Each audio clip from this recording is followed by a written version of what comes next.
Quarta-feira animadíssima na política desse país, e ainda bem que a gente tem Reinaldo Azevedo para tentar dar um norte em tudo que aconteceu em apenas uma manhã. Mas antes dele dar as opiniões dele, que tal você se inscrever no canal? Que aí você recebe o que a gente publica, pode ver depois os vídeos do programa do Reinaldo e outros programas que tem na programação da Metrópolis TV.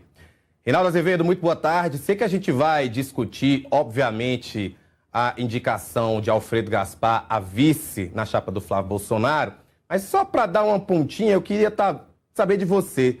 Se essa história fosse uma novela, você acha que ela terminou bem? Não, é claro que eles podem falar, bom, a novela só acaba quando termina, né? Como diria Chacrinha, quando houver eleição. Não, o desfecho é o pior possível, né?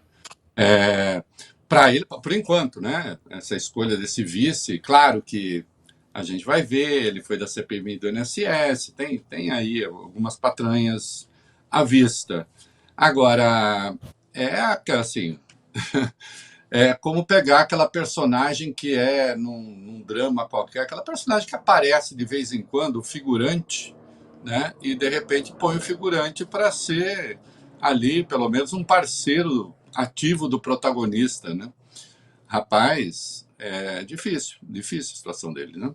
Certamente não esperavam chegar a esse ponto, mas chegaram. Vamos pensar a respeito. Vamos pensar a respeito daqui a pouco, mas antes a gente vai falar de pesquisa Quest, porque ela está indicando que se a eleição fosse hoje, o presidente Lula do PT venceria Flávio Bolsonaro do PL por 44% a 39%. Em relação ao levantamento anterior, de julho, o petista oscilou 1 ponto para baixo e o Flávio 2 para cima.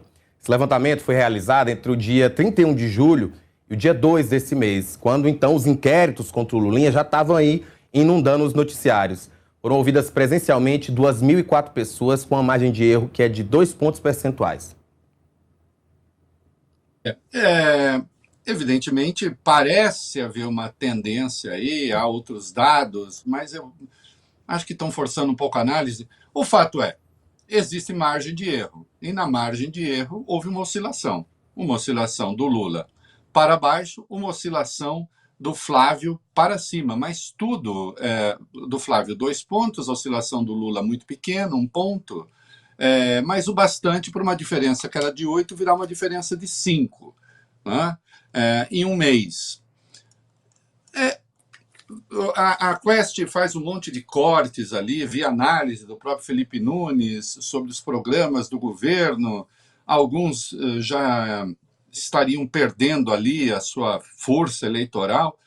Eu não sei, eu acho que é tudo muito pequeno para considerar isso. O que há mesmo é que o noticiário, a pesquisa foi feita depois que o noticiário foi inundado pelos inquéritos do Lulinha, né? Daqui a pouco vai ter mais um, né? Mas o impacto eu acho que foi menor do que muitos esperavam, né? Pelo menos na pesquisa Quest, né? Certamente os petistas vão refletir a respeito, né? Existe aí a campanha do Flávio muito ativa com esse negócio dos inquéritos do Lulinha, inquéritos que por enquanto inquéritos são, né? Difícil que saia alguma evidência mais adiante, a não ser que se vá tentar administrar os inquéritos do ponto de vista eleitoral, né? Talvez daqui a pouco haja novidades sobre o inquérito, por exemplo, do Dark Horse, se bem que esse não vaza, hein? Esse não vaza. Não sei se você já reparou, né? Está lá, quietinho, né? Não vaza nada. Os outros são uma peneira, né? Mas o impacto é reduzido perto daquilo que se esperava, que alguns esperavam. O Ronaldo Caiado, 45 a 37, agora contra Lula era 45 a 35, né? Uma oscilação para cima do Caiado. Romeu Zema, 46 a 34, era 45 a 35. Portanto, a situação do Zema piorou, né? Um pouquinho. E a gente vai ver que no primeiro turno ele já empata com o Cabo Daciolo. E Renan Santos, 45 a 35, era 45 a 33, como você vê Renan Santos empatando com Romeu Zema, né? O Zema deveria pensar o que isso significa. Eu digo isso não é em menoscabo a Renan, o que quer que seja, né? O fato é que o Renan não tem um governo na mão, né? O Zema tem, né? Então, desempenho muito ruim. Vamos ver o primeiro turno. Bora ver o primeiro turno, porque, como você disse aí, a situação tá bem melancólica, porque a exceção do Flávio, olha aí, ó, o Lula marca 39% das intenções do voto, oscilando aí um ponto para baixo, o Flávio fica com 30%, oscilando 2 para cima. E os outros, juntos, tá? Somam 13%. Isso todo mundo, tá? 4% pro Renan Santos e pro Ronaldo Caiado, 2% pro Romeu Zema e 1% pro Cabo Daciolo, Augusto Cury e Samara Martins. Rapaz, é melancólico mesmo o negócio, como se acaba de dizer, né? Vamos lá. Quando esses caras vão para o segundo turno, quando há simulações de segundo turno, o antilulismo, a gente já tratou disso aqui, o antilulismo joga lá para cima, certo? Então, fica aparecendo assim, puxa vida, olha aí e tal. Agora, no primeiro turno, olha que desastre que é, né? Quer dizer, eu te diria, quem está bem aí, considerando a trajetória, é o Renan Santos Missão, que o partido acabou de ser fundado. Sim, números muito pequenos no primeiro turno, mas acho que me parece explicável dentro da lógica das coisas. Repare como Zema, Caiado não conseguiram ser alternativas, né? Então, eu acho engraçado que quando, especialmente o Caiado, quando fala da polarização, que o brasileiro elege, na verdade, a rejeição que vai acabar escolhendo o presidente precisaria ser um voto afirmativo. Bom,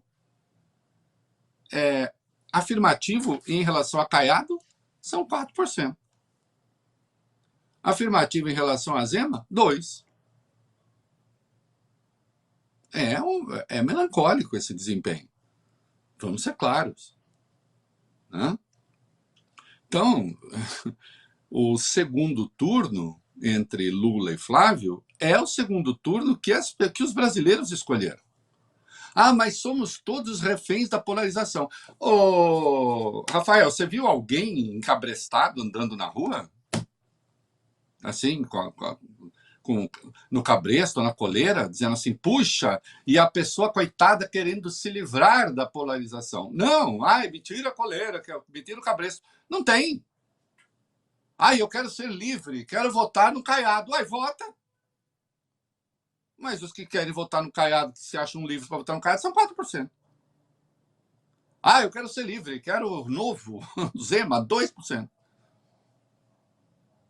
Vai ver que é porque não conseguem passar uma mensagem diferente da mensagem de Bolsonaro. E aqui eu faço uma observação. O Renan Santos passa uma mensagem um pouco diferente, mas em muitos aspectos ele vai ainda mais à direita. Porque aí tem a construção de querer ser a verdadeira direita que Bolsonaro não seria. Isso é um troço que se projeta lá para o futuro. Vamos ver como será essa disputa. Né? Então, meu filho, é isso. É o que o eleitor quer. Né? E só destacando, a aprovação do governo segue a mesma. 48 aprovam, 47 reprovam, o que nesses dias de redes sociais é um bom desempenho, e a avaliação do governo segue igual. 36 vem o governo de forma positiva, 36 vem de forma negativa, e para 26 é regular. Lembrando sempre que este velho professor lembra que aluno que era regular passava de ano, tá, Rafael? Aluno regular não é aluno reprovado. Tá? Porque a tendência, inclusive de alguns analistas de pesquisa, o Lavareda chama muita atenção para isso, né? Até outro dia a Folha fez uma entrevista, o que você gostaria, acho que foi isso, o que você gostaria de ver na imprensa? E o Lavareda disse, eu gostaria de ver a avaliação regular não ser considerada uma avaliação negativa, que ela não é. Né? Então esses números são bons para o governo. Considerando o que acaba de acontecer, os números são bons.